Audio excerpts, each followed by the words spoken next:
हरे Krishna everyone, जय श्री राधे कृष्ण। आज मैं रामचंद्र जी सीधे क्यों हैं और कृष्ण भगवान टेढ़े क्यों हैं। क्योंकि रामचंद्र जी जो हैं वो एक मर्यादा पुरुषोत्तम पुरुष उनको माना गया है। हर चीज़ को पालन करना और अपनी मर्यादा में रह के हर काम करना, सभी को सबका संस्कार हाथ में लेते हुए अपने जीवन को उन्होंने पूरा जीवन यापन किया। अपने पिता की आज्ञा मानकर 14 साल के लिए वनवास चले गए और एक ही उनकी पत्नी से सीता जी। सबसे बड़ी मर्यादा तो आज के समय में ये है कि उनका चरित्र राम जैसा चरित्र और सीता माता जैसा चरित्र आजकल कहीं कलयुग में देखने को नहीं मिलता है। और उनके एक ही भक्त हनुमान जी। आप हनुमान जी की अगर आप बजरंग बाण भी पढ़ रहे हैं, हनुमान चालीसा कुछ भी पढ़ रहे हैं, तो आपको रामचंद्र जी की कृपा मिल रही है, ये मान के चलिए। और अगर आप राम स्तुति हो गया, चाहे कोई भी रामचंद्र जी राम कथा कहीं भी हो रही हो तो हनुमान जी आते हैं, ऐसा तो एकदम वो है। और कृष्ण भगवान क्या था कि कृष्ण भगवान टेढ़े क्यों हैं, क्योंकि इन्होंने कभी भी गलत को वो नहीं किया। हर जगह अन्याय के खिलाफ उन्होंने आवाज़ उठाई। अपने सगे मामा कंस, क्योंकि जो कि उनके माँ बाप को बंदी गृह में डाल दिया गया था, वासुदेव और देवकी को। और ये भगवान की लीला थी एक, कि उनको चुपचाप रात में वहाँ छोड़ करके आए थे वासुदेव जी, और यमुना जी उनके पाँव छूने के लिए आतुर थी, बार बार उन पे ऊपर आ रही। और स्वयं शेषनाग ने उनको छत्र, उनको छाया वो की थी। और रात को 12 बजे उनका जन्म हुआ था। काली रात में हुआ था, अमावस्या की रात थी जब कृष्ण भगवान का जन्म हुआ था। और श्री रामचंद्र जी का दिन में 12 बजे जन्म हुआ था। तो उनका सीधा होना मतलब एक मर्यादा को दर्शाता है। और जबकि कृष्ण भगवान टेढ़े खड़े हैं। कृष्ण भगवान की भक्ति में कि जैसे ही आप कृष्ण भगवान की भक्ति में लीन होंगे, कृष्ण कृष्ण का नाम का जाप करेंगे, सबसे पहले आपको अकेला कर दिया जाएगा। अकेला इसलिए कर दिया जाएगा कि तुम एकांत होकर के मेरी भक्ति करो, एकांत होकर के मेरी भक्ति करो, एकदम साफ निर्मल मन से। आपको जो सबसे ज़्यादा प्रिय चीज़ होगी उसी को छीन लिया जाएगा, तब तो आपको भगवत प्राप्ति होगी, तब तो आपको कृष्ण भगवान मिलेंगे, तब आपको जाके मिलेंगे।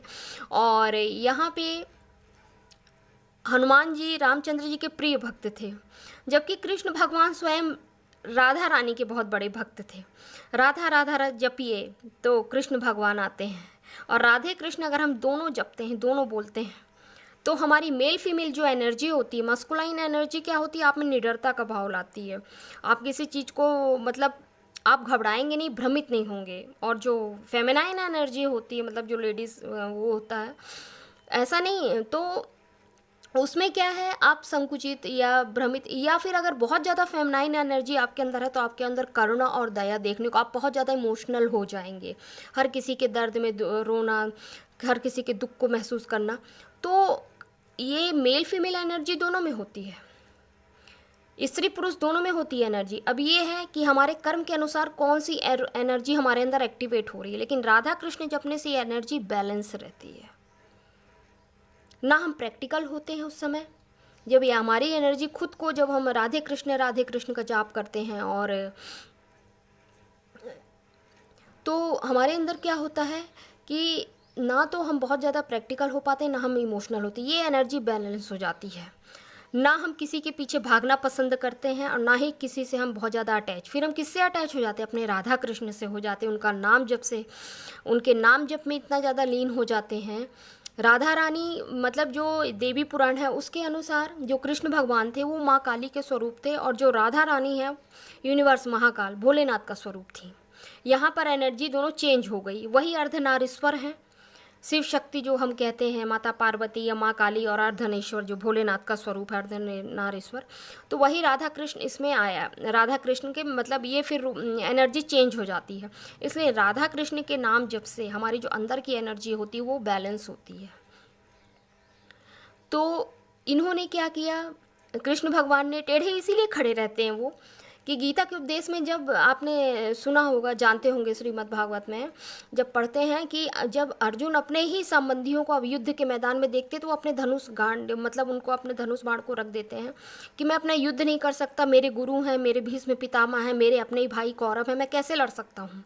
तब उन्होंने वहाँ पर जो गीता का उपदेश उनको दिया है कि संसार में आत्मा ना तो कभी मरती है, सिर्फ अब जैसे हम वस्त्र बदलते वैसे वो शरीर बदलती है।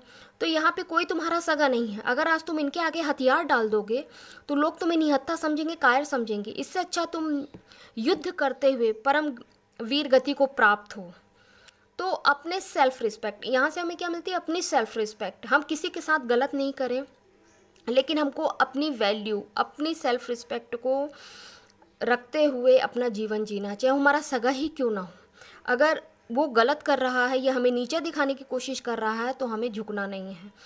इसीलिए रामचंद्र जी 12 कलाओं के स्वामी बने और श्री कृष्ण जी 16 कलाओं के स्वामी कहलाए।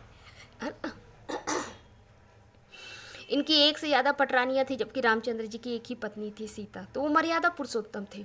उनका चरित्र से यही है कि हमें अपने मर्यादा, एक चरित्र, एक अच्छा करेक्टर हमें जीवन जीना चाहिए। जबकि श्री कृष्ण चंद्र जी हैं, तो इनके हिसाब से कि हमें किसी के साथ गलत ना हो, हमें ऐसा कोई व्यवहार नहीं करना चाहिए। गलत ना हो पर हमारे स्वाभिमान को भी ठेस नहीं पहुंचना चाहिए। सबसे पहले सर्वोपरि हमारा स्वाभिमान है, हमारा सम्मान है, हमारा खुद का सेल्फ रिस्पेक्ट है।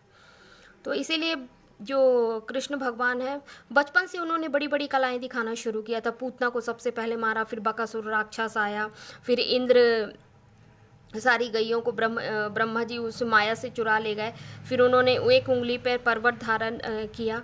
तो शुरू से वो बहुत सी कलाओं बचपन से वो दिखाते चले आए। जबकि रामचंद्र जी एक जैसे साधारण मनुष्य का जीवन होता है, एक साधारण मनुष्य को कैसे जीना चाहिए, वो जीवन उन्होंने अपनाया कि इंसान को धरती पर रह कर के किस तरह से जीना चाहिए। सबसे पहले समाज दुनिया को देखते हुए अपनी मान प्रतिष्ठा, कि हम गलत संस्कार को ना अपनाएं, ये रामचंद्र जी की खासियत थी।